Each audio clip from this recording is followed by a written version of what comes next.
Good morning বন্ধুরা, তোমরা সবাই কেমন আছো? আশা করি ভালো আছো, সুস্থ আছো। তো আমি আবার আজকে একটা নতুন ব্লগ নিয়ে চলে এলাম।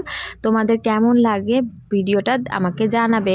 আজকে সকাল সকাল আমার মেয়ে বলল যে চাউমিন খাবে, তাই জন্য আমি চাউমিন কী দিয়ে করবো, কোনো সবজি টবজি কিছুই ছিল না। যাই হোক, আলু পেঁয়াজ ছিল, তাই আলু পেঁয়াজ দিয়ে সিম্পলভাবেই করেছি।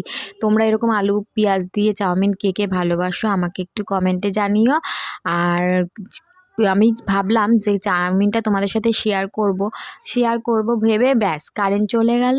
আর ভাবছি কি করে করব, তারপরে ভাবলাম যে না, আমি তো হারবার পাত্রী নয় বলে আমিও তেমনি ফোনের ফ্ল্যাশ লাইট জ্বালিয়ে তোমাদের সাথে ভিডিওও করলাম, এদিকে ফ্ল্যাশ লাইট জ্বালিয়ে আমার ভিডিওটাও ভালোভাবে উঠে গেল।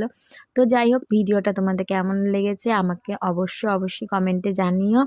আর তোমরা কারা এরকম চাউমিন আলু পেঁয়াজ দিয়ে খেতে ভালোবাসো সেটাও জানিও। আমি একটু বেশি বকে ফেলছি। যাই হোক, আমার মেয়েটা খেতে তো খুব ভালোবাসে চাউমিন।